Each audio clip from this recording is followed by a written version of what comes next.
All right, stand by. Roll sound. Speed. Roll camera. Reading. Slate. Scene one, take one, mark. And action.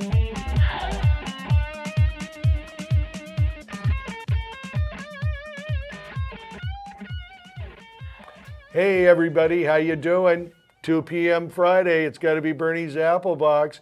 And we got a great, very interesting show today with my guest, Matthew Lavin. Hey. Matthew, thanks for being here today, buddy. My pleasure. All right. And you know, this is a little different because usually I'm telling, oh, I've been old friends with this. I met Matthew literally first time well, we met at NAB. Yeah. We did meet at NAB, but I saw him again 15 minutes before this moment. So we talked, we sat down, and Matthew is, give us the name of your company. My company is called Aerography. Aerography, okay. And you, among many other things, do droning.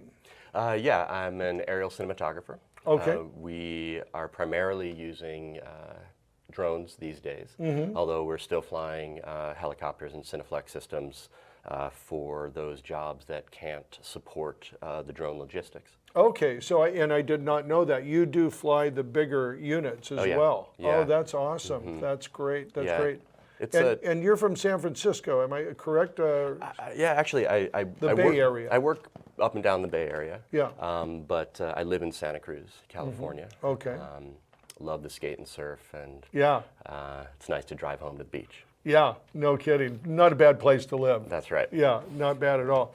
You know, we were talking earlier, just a few minutes before the show too, and I know what I always try to do here, Matthew, is to talk to people about how they started, because I think it's so important. I think it has so much influence to where you end up and your view of the industry too. So tell us, where'd you grow up at? I grew up in Chicago. Okay. In the city. Stayed there until I went to college, and I went to college in Boston. Okay. To Emerson College. All right. I'm sure there's a lot of alum out here in LA. And then I moved to the Alphabet City in New York City back in the mid-90s. Wow, wow. And how about the first time you were on set? How'd you get on set? Yeah, you know, I was not even in high school. I think I was about 14, 15 years old. My uncle was working in the corporate video business. Okay. And it was summertime, and it was time to work. Yeah. We needed a PA. Hey, I've got a nephew. I've heard that plenty of times. That's right. And I was hungry. I always loved the process, the massive collaboration that would take place to create the small little golden element. And that was very exciting to me to be a part of that hyperfocal energy that all has to then get narrowed down. So, and you liked working with a group, right? You loved it. Yeah, that appealed to you and your personality and stuff. Yeah, for sure. I truly believe that collaboration is the key to success these days moving forward, and I really was feeling that when I was young as well. I loved working with my hands, and I was very cerebral. So this industry asks a lot of you. Absolutely. If you can give it. You know, not everyone has it, and so they find those roles and maintain. But it was very exciting to me to involve the technical aspect, creative, and logistic, and put that all in a collaborative effort to get the gold. Yes, and you know what, I've always been very fond of saying this is a personality business, because I think you find your role in this business based on your personality and your value system. Like just what you said, working with a group and working with a team, that's actually also very, very important to me. I really enjoy that, you know, and I'm sure that's right. I'm not an editor. I don't want to sit in a room and do that all the time, you know what I mean? Although it's very collaborative as well. But no, being with the team, being out there, and I think too, and you brought up hyper focused, on that. I do like that because I know when I'm on set, a lot of times what I feel is just like nothing else matters. Everything else is gone. We're just right here, right now, working on this project. It's funny. It's that's the way the actor works as well. The specificity, the focus, creates the ease and the fluidity that we have to entertain when we're on set and having to be in the moment. Obviously, we plan and plan and plan so that that happy accident could occur. Yes. It's oftentimes the magic comes out of the moment that's unexpected, but you only get that moment of unexpectedness when you have filled in all the box of expectations. Exactly. When you allow that place to happen, right? And certainly, that's one of the things that I'll instruct and teach about specifically with aerials, which is a very logistical kind of cinematography, more so than what many producers and directors think. But when all of the logistics are taken care of, the day of the shoot should be the easiest day. That should be the cathartic moment where it just happens. Yeah. And I've worked many jobs across this industry, from cinema to photography and commercial photography as well. And it maintains the same respect for that that kind of philosophy when you put all the time in, all the work, and not be afraid to ask the questions which may get pushback. You ultimately create an environment to have the safe space to be vulnerable. Right. And on the crew, is a crew vulnerable? They need to be, because we have to be willing to be told no, change it, even though you thought it was right, and letting go of the ego. And so when we let go of our ego, it helps to maintain some of that vulnerability. Right, for the group to go and finish the project. Don't take this personally. How many times have you guys heard that? Don't take it personally. Just work faster. Well, you know what, I'll tell you, and that really does, because in this business, you have to have somewhat of you can't be offended by the workflow and where people's emotions are at the different times.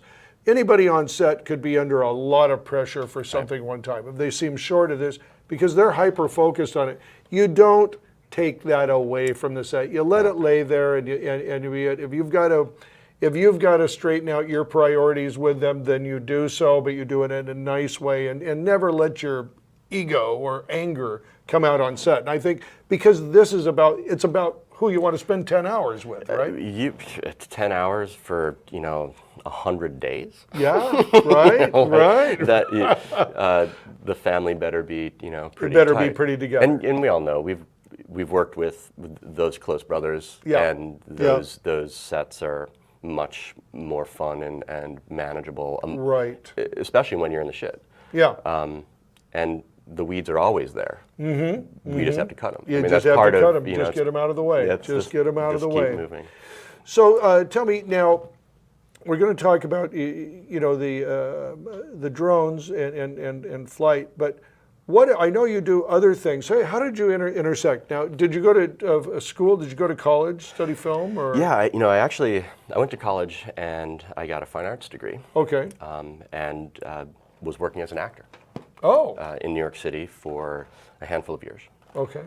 And during that process, as I was exploring a lot of different kinds of performance at that time, I had learned the art of puppetry. Okay. And actually became a master puppeteer. Okay. In New York City, and worked with Disney and Jim Henson Productions. Oh my gosh. Along with our own adult puppet theater, which had traveled all around the world and won several awards. Oh, that's so cool. How did you intersect that? How did that happen? I was always uber interested in visual theater. Yeah. It was I was in college in the early 90s. There was definitely a shift happening in entertainment. And to be honest, I saw a off-Broadway show called The Blue Man Group, which is now international. And it was life-changing for me because of how it was processing what was happening in our culture and society at that time. And it really changed my perspective and what could be done in a live theatrical element. That interest expanded what I thought I could do as an entertainer as well. The puppetry came because I had a good friend in Boston, and he was a brilliant puppet artist. And we connected philosophically, started playing music together and hanging out and building these beautiful living sculptures. We used all found and recycled objects. Wow. The trash picking in New York City was amazing back Yeah. then. And we told these allegorical tales and had a storefront theater. It sat 25 people. It was the smallest theater in New York City. It was down in the East Village. Wow. Back when it was still Alphabet City. So 25 people, you got a full house. Full house. You know, and that's not counting the riffraff, Yeah. the drug dealers, the prostitutes. I mean, this was, you know, early 90s Yeah, right. in Alphabet City. It hadn't quite gone through the gentrification. Yeah. The exploration into that world as a performer got me to realize more of my abilities to create with my hands and to dive deeper into the home brew of solving problems. You know, we need lights, we Yeah. need dimmers, we need, and of Yeah. course, when you are a struggling theater artist, a puppeteer, there's not a lot of money at that point, so we had to be very resourceful, which really means very creative. Right. That taught me a lot about efficiency and how to get the most bang for your buck. Now, when you, Disney and Jim Henson, I mean, you're kind of around the top of the market at that time. Who was it that was able to bring you into that world? You know,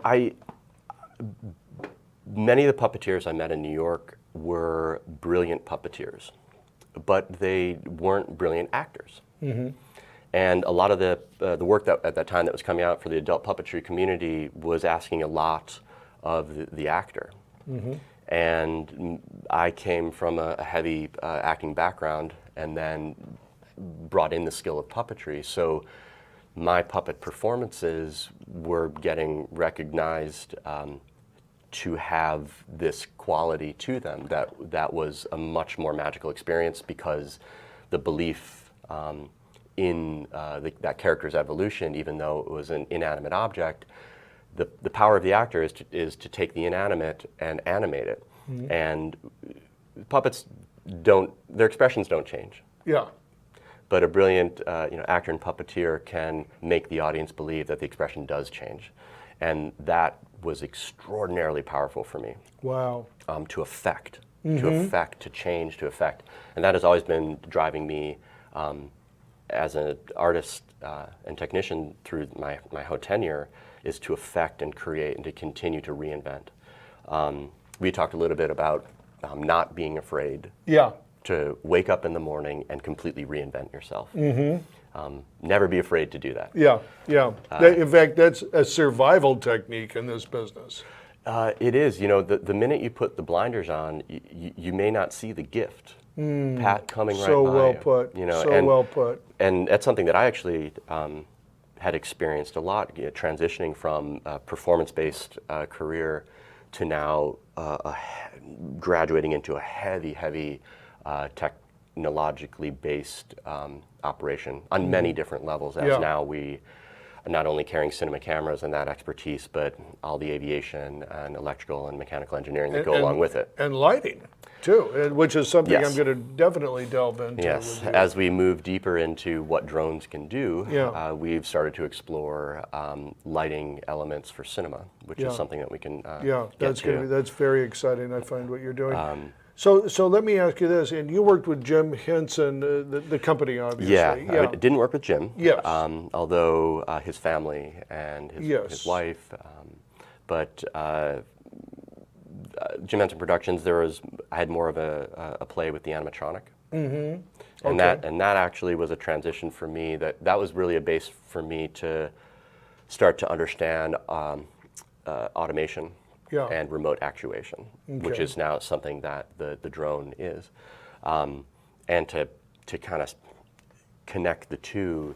The drone for me, when I fly it, is just a puppet. Interesting. And so, and once again, this is what our company has been getting some recognition for, is that we're not technicians or just technicians. Yeah. We're choreographers, aerial choreographers, and not just flying the camera, but emoting with the ship that's flying the camera. You know, that is so, I think, that's really profound, because I'll tell you, there's something with a piece of equipment, you know what I mean? And it's like a Steadicam, probably. Yeah. I'll make an analogy there, because that camera, when it's on that operator, it is alive. Yeah. It is not just going from point A to point B and following the action or leading the action. It's actually taking you somewhere. You know what I mean? And I'm just thinking of like I don't know, it was St. Elsewhere when they used those big long openings. yeah. I mean, you were there. That really brought you into that emotion of the action. You Yeah. know, it's so interesting for me to hear you say that about drones, because I feel like, you know, okay, we can do the big shot, we can do the aerial shot, we do that. But after you do all that, and just anybody can send the drone up almost now, Yeah. they're so automated, Yeah. you know, to get that shot. It is about that artistic instinct, you That, know, and telling the story. Yeah, it's not just a tool. Yes, yes, yes. You know, the hammer is worthless Right, right. without But the the nail. technician well, and the hammer, nail. the nail, Yeah, the yes. thing to nail. Yes. Otherwise, it's just you know, we find meaning through relationships. Right? Yes, yes, So the hammer's nothing, absolutely. but the hammer and the nail mean something. Absolutely. The drone is worthless without the pilot. Right. It's interesting. So you look at the drone now as an inanimate object that can be animated, and you animate it to tell that story. You look at it as a puppet. Yeah, it's yeah. every drone crew has its way of operating, or at least they should. And that's something that new producers working with drone crews for the first time really need to ask the appropriate questions to make sure that they're really hiring professionals and not just a company that invested $50,000 in calling themselves professionals, because we're in such a young part of this industry that it's very difficult to understand who The has. wheat from the chaff. Yeah, yeah, Right? Yeah. And You know, this gives me an opportunity, gives me something to say. I'm so glad you brought that up. And I hate to put you on the spot, and you know, you don't have to have a great list, but what should a producer ask a drone operator? Say when he's called 2 or 3 people. Right. What are the questions that he's going to be able to define a good drone operator with? Sure. I think it's important to ask how many hours you have flown. It should give you an idea of the experience. If the company says, I can't tell you, then you know that they're not logging all of their operations appropriately, and that should be a red flag. They should ask about equipment, and not just can you shoot 4K. Obviously there's so many kinds of 4K available, and it's important to utilize the expertise and ask the right questions. As a pilot, I'm also the DP. Right. So I place the camera. Now, in my team, we work very closely together. 2 is 1. It kind of goes back to the puppet world. I worked in a Japanese puppet style called bunraku, and it took 3 puppets, or 3 puppeteers to operate 1 I puppet. know, how was that pronounced again? Bunraku. Bunraku. Yeah, Bunraku. Okay. ancient Japanese puppet Okay. tradition. And are these the larger ones that are operated? Actually, they're operated. There's a few different ways of operating, but the way it's split up is that one puppeteer, the master, would be responsible for the head and the right arm, Okay. and then the second would be responsible for the body and the left arm, and then the third would be the feet. Yeah. I mean, it could take you 45 years to go from feet to head. Wow. I mean, That's how important it is. it's Yeah. it's a very specific tradition. So the analogy then to drone operating is that it's not just one guy up there with the controls doing it. There's people that There are exactly. So the operations, there can be a single operator, a dual operator, a triple, maybe even four if you want to pull focus and do it.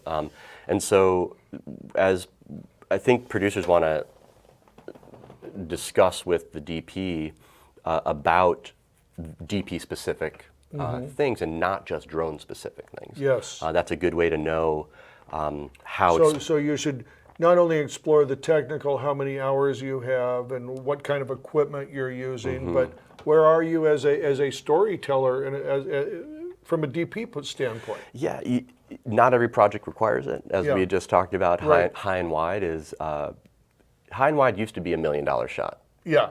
but now every single television show has a high and wide, Yeah. and I'm Every cable program has one. Yeah. getting kind of boring, Yeah. boring now. But it's important to explore the creative aspect along with the technical aspect, and then there is the operational logistic aspect, and this is something that guys with on-set experience will excel at, and guys that don't have it could lead you down a horrible road. Yeah. Give me an example of that. Do you come with backup? What do you mean? Yeah. Well, most DPs, if not all, have a backup system, Yeah. and not in order to not jeopardize the larger investment of $8,000 to $80,000 an hour, Yeah. as we know in Hollywood. Right. So it costs a lot of money to have, to be two as one. And in Hollywood, we know, one is none. Yeah. Right. Right. So money shouldn't be a factor, but it's as we know, to be a photographer, in my day, it was like you have to have a trust fund to be a photographer. Yeah. It's so equipment heavy in the return. But backup systems, backup cameras, all these questions, so that just in case, Yeah. there's at least a solution and not just a now what, and trying to figure out a solution on set and you're already going to lose. What are the previous projects? What kind of if you're trying to gauge whether they know where you're going, have you worked on a $6 million feature or a 20? Right. Do you understand? And you would expect them to have probably a reel that you can look at. 100%. Yeah. I mean, in these days, if you are a visual artist, you have to show your work. A reel is essential. We all know that as creatives, we're being judged not only on our quality of work, but also our websites. Oh. If you're a On your cinematographer, social media. so hey, you're a visual creative guy, but your website's a few years old. Yeah. Something's not right. Yeah. Yeah. Now, my website could use some updating, but when you're working, it's hard to and No, we're all having to wear so many hats these days. We all have the areas where we know we had better be working. You know what, Matthew? We're going to take just a break right here for a minute, and we will be right back. Hi, I'm Bernie. I own Bernie's Grip and Lighting, San Diego Grip and Lighting, and Los Angeles Grip and Lighting. We pride ourselves on not only renting you the best equipment, but also giving you the best crews. And one of our core values here at Bernie's Grip and Lighting is that we give you the highest production value in the world. And remember, people used to say national, local. No, we present world-class production value on every set. We also know budgets are very tight these days, and you've got 10 hours to get what you need in the can. We move ahead, we move fast, and we know what you need. When you rent from Bernie's Grip and Lighting, you have a partner on your production for that day that is making sure you are well taken care of. So anytime you're in Southern California, give us a call at 714-609-3545 and we'll take very good care of you. See you on set. Hey everybody, back with Bernie's Apple Box and Matthew Lavin. Hey. Thanks a lot, Matthew. Matthew was just telling us about, and this is so important, you know, we were talking about the evolution of the shot, the drone shot, you know, which high and wide used to be the $1 million shot. And Matthew was talking about with us on how you might want to vet a drone operator and, you know, questions that you can ask him. And in all honesty, it was specific to the drone, but it's probably something that any good producer will ask any member of the team, whether they're gaffer, DP, or anything like that. And that word, good producer. Yeah. There's what happens is you have longtime vets in the industry Sure. having to talk to very green producers that don't know the right questions to ask. And I was always taught, when I was being taught on how to produce, was your only job is to save the client from themselves.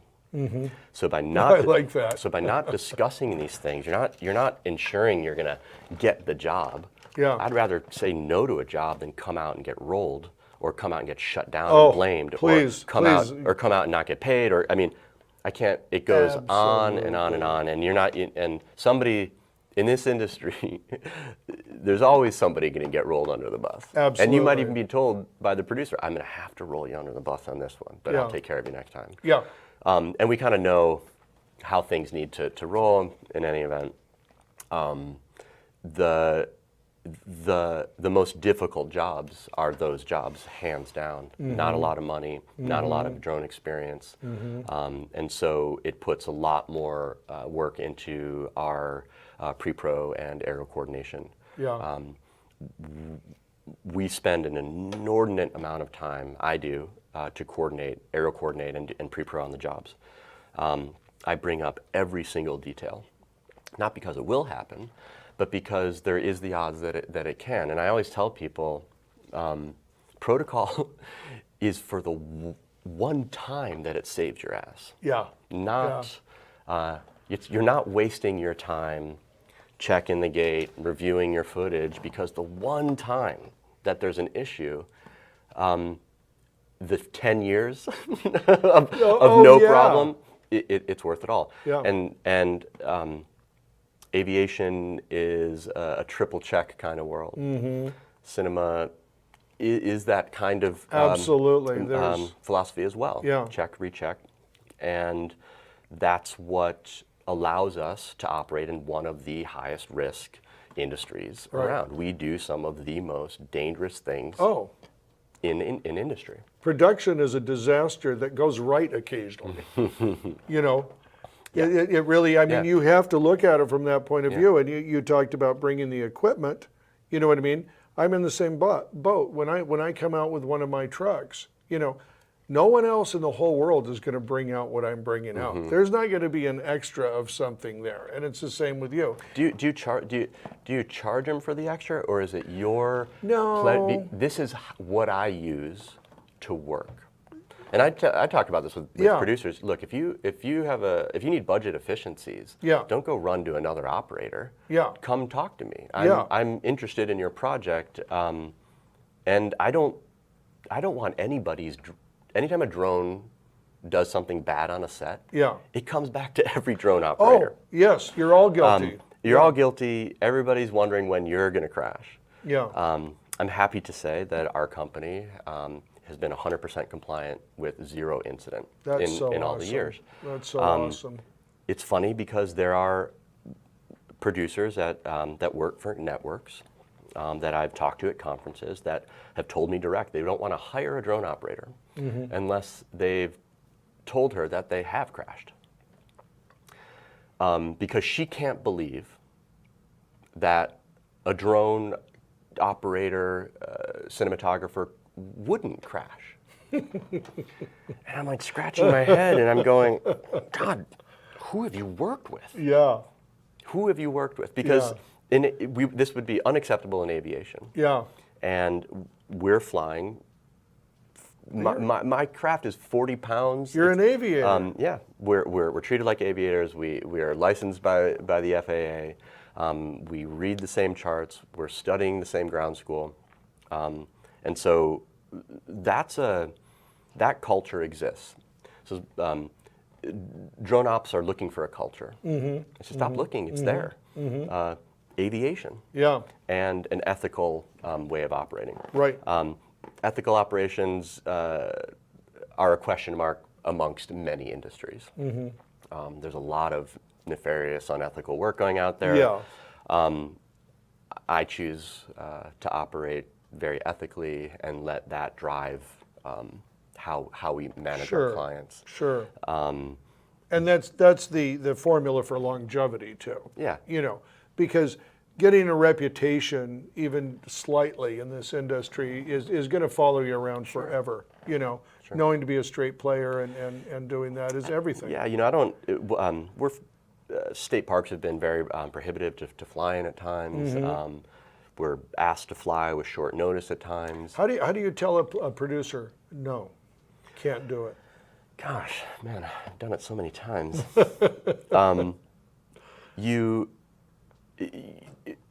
The way I've done it is, you know, it always comes back to risk, safety. You wouldn't risk that with any other piece of your crew. We can't take that risk either. Yeah. You have to be willing to stand up to a producer and say your case. You might get, you know, you might not come back the next Right. day, but you can go home and say, I'm operating ethically. Yeah. I'll sleep at night. I may not have a few extra $1,000 in the account, Right. but I'd rather sleep. Yeah. No kidding. No Because, kidding. you know, when you're Well, and it's like anything else. Once you cross one line, suddenly the next one doesn't seem so far away. You know, and I think that's really the important thing about it. But sometimes you do just have to have those unpleasant conversations that just say, look, I can't do that. you know, it's funny that every time I've said no, within 30 minutes, the reason comes shooting into their face. Why? Yeah. For instance, we were doing a job for Airstream, and they were jumped from the location they had, and then they were moving to locations they didn't have. It started to be, you know, we want Airstream down the road. So I understand we want to go down the road, but where are we working from? This is something that always has to be understood where, for the drone team, is that we take care of the top down. Airspace, all the aviation stuff. Production's responsibility is from the ground up. Okay. And I try to explain, look, where we stand to operate, where we have Video Village, where the director is, that's not my responsibility. That really has to be yours, because you're the production element. Those are your people. We're working, you know, on your production, and I'm not coming into the job to do locations. Yeah. Now, granted, producers want to talk to operators who know their environment. And as a drone team and drone op, I always teach, the first thing you need to know is your environment. What's your local environment? Know everything about it, the weather, the best time, because that's why somebody's going to come to you in a smaller market. Absolutely. You know, and even for us, they want to shoot coast, they want to shoot surf, you know, where? Well, it's tough because we have the protected Monterey Bay Sanctuary, we have, you know, various state parks and national parks, and so when you have solutions for production, that goes a long way. Yeah. So a lot of times when you'll do that, you'll go out and you'll be finding, you're giving production the best, you'll tell them what you need to make it work. Yeah. I always say, this is what we need. They say, we're coming from New York. Okay. So this is where we've worked. This is where I've had success before. Yeah. This is where we've had success 50%. Yeah. This is where, you know, on a weekend maybe really gnarly, on a weekday. So and like all of us, I'm sure you see the same popular locations, popular shots. Sure. I mean, you're sort of knowing where they're going before they verbalize. yeah, I mean, car teams in LA know where cars are shot. Yeah. Oddly enough, they're coming up north more now because so much absolutely. has been overshot. And, Yeah.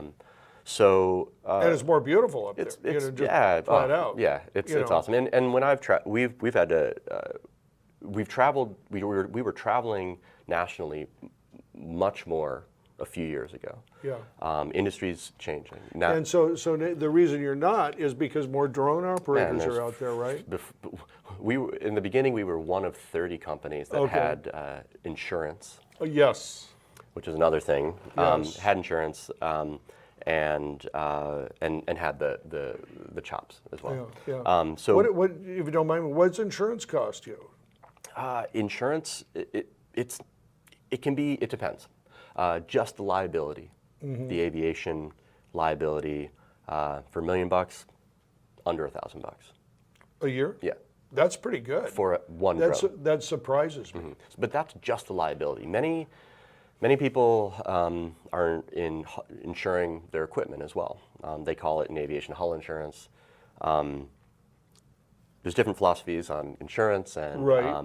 when you should insure your equipment and when you shouldn't. And I have my own philosophy about self-insuring and what have you. When we start going up into $2 million, $5 million, $10 million kind of jobs, clearly insurance goes up Yeah. accordingly. $2, $3, $4, $5 grand Yeah. for a year. But to carry $5 mil, can cost that. Not every job needs $5 million. Yeah. But if you want to work in the LA Coliseum, it does. If you want That's sure. Absolutely. and there's of course there's different solutions. The hard thing with the drone is that the liability insurance covers the drone, that drone. Oh. So if you have a stable, you are now paying 1 million, 1 million, 1 million, 1 million. Got you. So it can quickly Quickly rise. yeah. And then you're sitting with millions of dollars of insurance on these drones, and then only one is flying At a time. At a time. Yeah. Or some so you can get caught. Yeah. Pretty Yeah. quick. You know what? I think we should probably let's go to the reel. We've been Yeah. going too long. We yakking Yeah, like yeah. I Let's usually see do. some But pictures. yeah, let's take a look at it. And what we're going to do here is we're going to show it without sound because we've got Facebook issues with audio. We don't want to get shut down. So we're going to watch it all the way through, and then we'll come back and we'll go picture in picture, and we'll take apart a Yeah. few pieces, and Sounds you can good. tell us about them. Great. Awesome.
Oh, that was awesome. That was awesome, man. Very, very nice Thanks, man. work. Very nice work. Let's, Sean, let's take this again. Let's start showing it. Keep us live, put us picture in picture, and then we'll talk about each one. I may have you pause, Sean. Yeah, you can stop right here for a Go second. ahead, stop. This was part of a Victoria's Secret shoot. Okay, that's tough. I'm so sorry. You know, people ask me, why would you want to shoot the San Francisco Giants when you can shoot Victoria's Secret? I'm like, well, the Giants are kind of Victoria's Secret of the baseball world. I don't know. This was a tough job. We were down in the Maldives in St. Bart's, on location, cross-continental travel, tons of equipment. And so sunrise shoot here, we're flying an octocopter with Movi M15, Canon C300, and CP2 lenses. Okay, so you had a C300 on there. Yeah, you know, it's funny. We were brought down. This was supposed to be a beauty shoot. You can actually kind of roll a little bit more. And that's Same it's place? part of the harbor. Okay. So when we originally, and you can just pause after this one. When we were originally talking to production, we were talking to the DPs and production company, huge, done and dusted, did the Super Bowls. They brilliant cinematographers, and it just beauty. So we said, okay, we're coming in with the C300. We're going to come in with the CP lenses, and when we got there, then we start to see what really the element is in. There was a 300-person crew.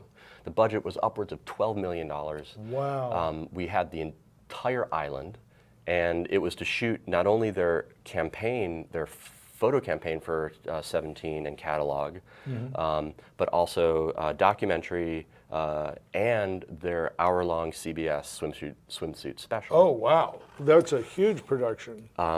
And not to mention 2 live concerts, Nick Jonas performing in one area one night and Demi Lovato in another area another night. So we have so amongst that celebrity talent, each one of these angels is a $25 million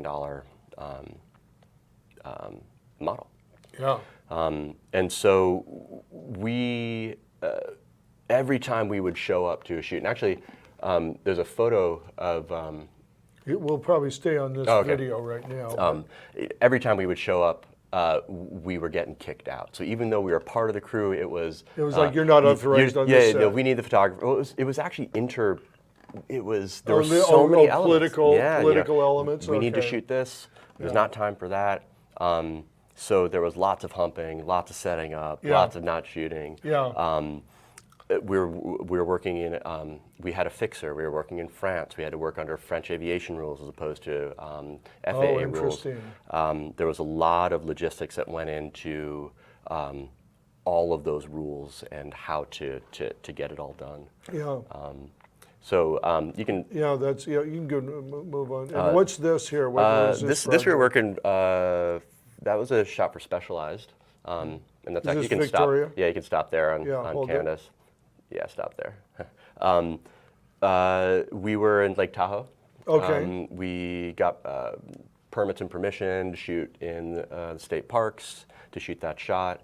And that was actually a crazy shoot. In Tahoe, there's a lot of ferrous magnetic rock. Drones freak out around. Wow. Now there's something I would have never thought about. The geology affects the drones. Oh, yeah. Which type of mineral it is. Yeah, and Incredible. and that's actually a part of our Scout. Scout being one of the most important bits for a drone team, but it's the first to get axed. We do digital Scouts, which we don't charge for, which is kind of Google Earthing. Yeah. If they don't pay for it, I still have to do it. It's the most important time for Yes. me to spend in that. You can't coordination. afford to go out there Right. blind. So Yeah.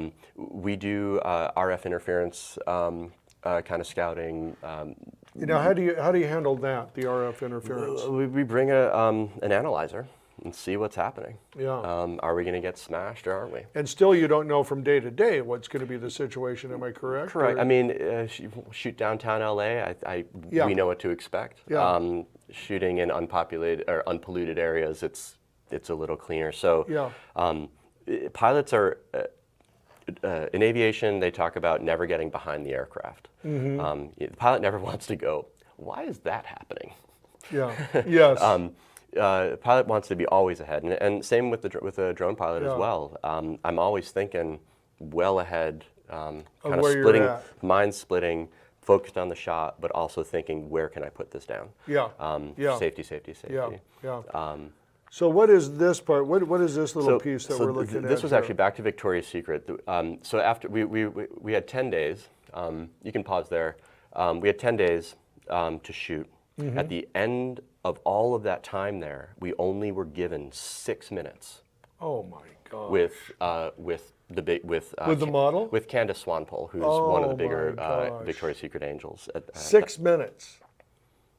6 minutes. 6 minutes. So it was one of the most high pressure moments we had, because not only did we have to fly danger close, not only danger close in front, but also hovering over. And by danger close, that's a term 10 you use I use it, Yeah. the closest we'll fly is 10 feet. Okay. We can always put another lens on to kind of feel it, but Yeah. 10 feet gives me a fraction of a second to do something Abort or whatever you have to do. appropriate to avoid the risk. Mm-hmm. But I want production to always be on more alert than I may be, Right. because any lax can be a detriment to what I'm doing. And I'll just throw a quick thing out there. And it's actually a part of the reel. We had a great shot. Everybody was super excited. The drone was coming to land, and the director was so excited, he literally jumped around and started dancing. But he did it right in my landing area. And unbeknownst to him, fortunately we didn't crash it, but I had to put it down super hard and quick. Ooh. And I always tell the story, to production. Hey, no matter how excited you get, Yeah. no cartwheels. Yeah, no, What do you you- mean? I go, look, it's happened. Yeah. You're excited. You're in your world. I get it. Yeah. But this is. There's a dangerous piece of equipment flying Right, we around mu- above your we- head. Right. We must understand what this element is. Right. It's 40 pounds of Ginsu knives. Yeah. Yeah. coming out. So 40 pounds of Ginsu knives. Yeah. So That's gonna hurt. So I That's have gonna hurt. So here we are. I have the EP of done and dusted on my left ear, chirping. I've got the owner of the Limited on my right shoulder, not only chirping, but kind of directing me away from the shot. So it's, do you follow the guy, Wow. the owner, or are you following? So much happening, and of course, we weren't given the appropriate amount of time Of course not. Yeah. to. Yeah. This is a close up. No, it's not a close up. It's a fast move. So let me adjust my camera remote to be prepared for this shot. Yeah. We do a lot of adjustments with our equipment to entertain the shot, and that's Yeah. why shot discussions is super specific and super important to us as a team. You can roll on this too. This we were shooting for GE here. That was just a quick. This is Monterey Bay. Okay. Beautiful. Working on some expensive Big Sur real estate, some more coastal. We have a lot of coastal because that's where we live. No, exactly. This Demi Lovato's driving in that Porsche. We Okay. had to capture with the celebrity talent. I actually stopped here too. With Demi, we were given one take. Frequently, the drone gets one take. I don't know why they expect us to be so brilliant, but Yeah. I go, you know what? No rehearsal. Yeah. Yeah. No God, rehearsal. we- Just get it. We have, anytime there's more than one moving thing in the shot, it complicates it by 100. Okay. So you want the drone to fly, the camera to pan, and talent to walk. So this is not as easy as you think it will be. Yeah. That kind of.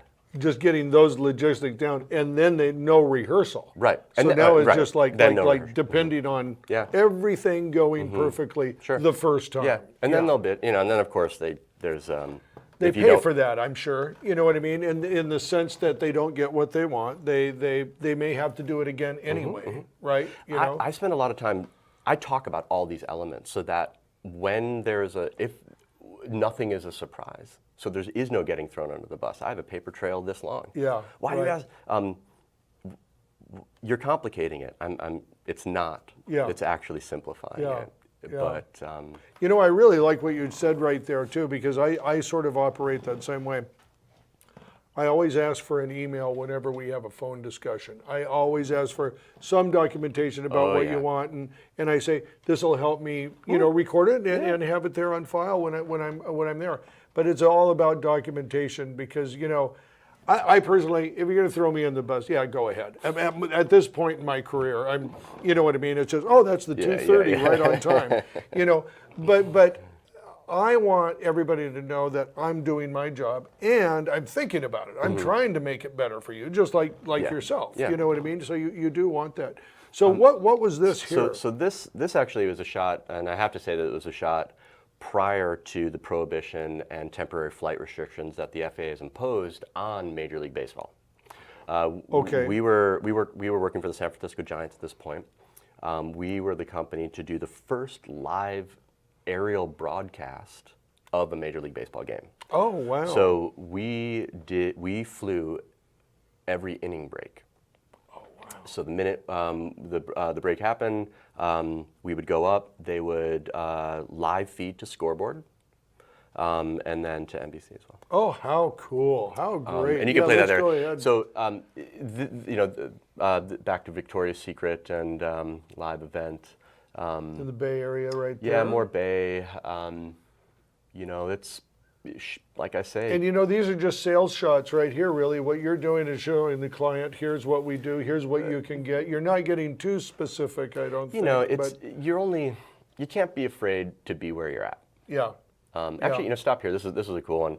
We were working with a group of Maasai warrior in Africa, and logistics, once again, travel, carnet, the whole 9 yard had to be in place to engage in this. How many cases did you travel with over there? Actually, we weren't that big. The drone was smaller than the camera was small. We were only shooting on, I think, a GH4 at that time. Okay. But I think we traveled with 4 Pelicans. Oh, that's not bad. Yeah, I would have expected a much bigger number. Drone in one, gimbal in another, and kind of batteries. compact. Yeah, batteries that's back great. That's So great. you can keep cruising on this. More. Here's And you know what? Yeah, let me just hold it right there. But you told us a funny story about the Maasai warriors. The sound, the audio. Oh yeah.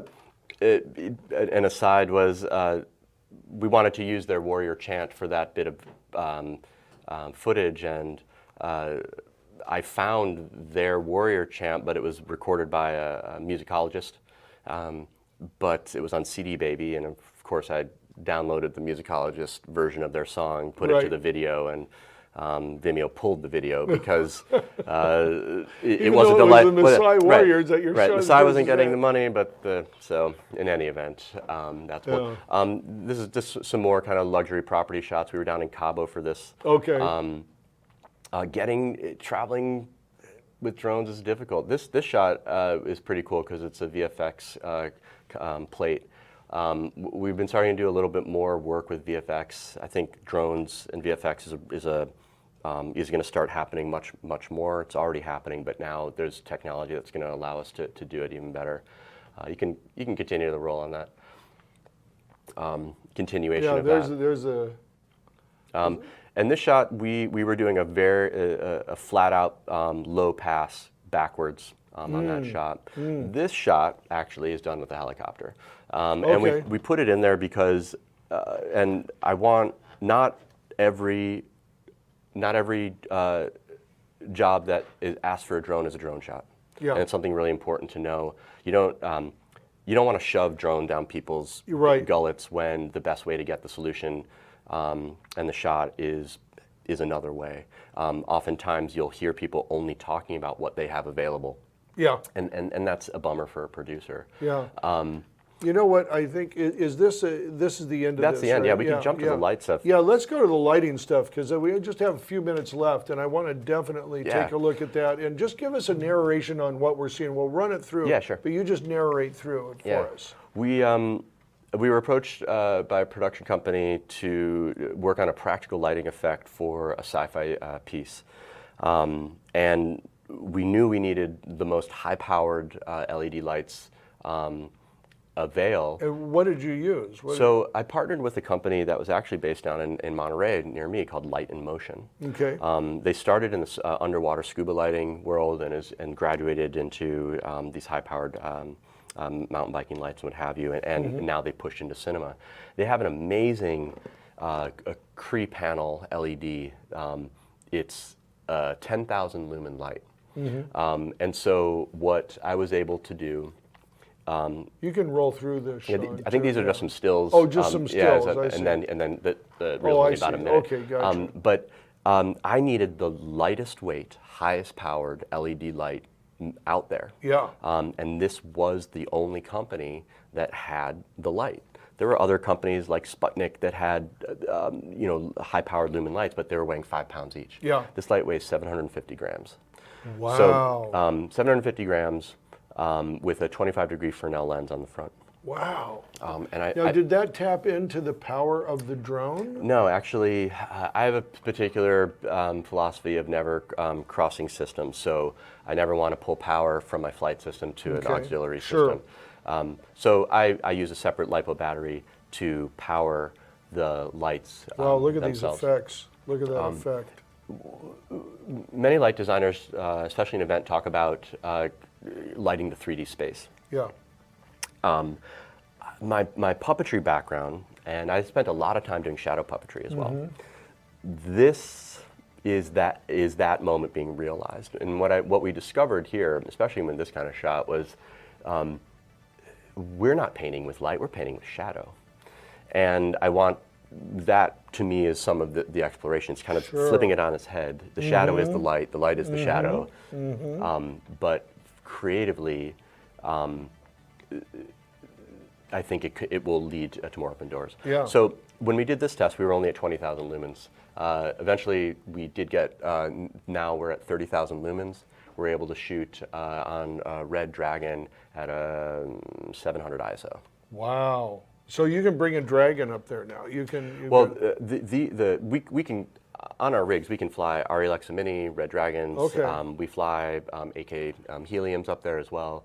But the difficult part was having enough light for our cinema cameras. The A7S was amazing, with 20,000 lumens, but it wasn't good enough for the Red.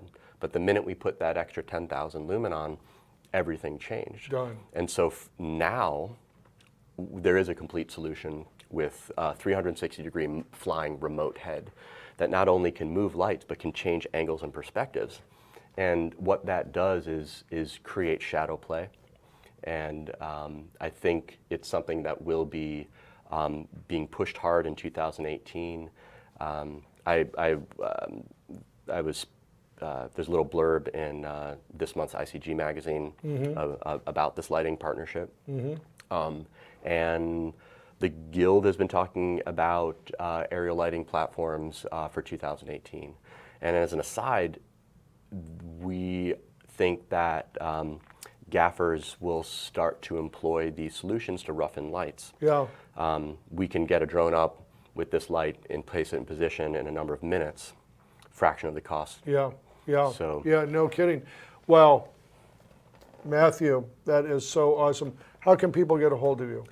You can visit us at our website at aerography.net, AEROGRAPHY.net. And our contact information is all on there.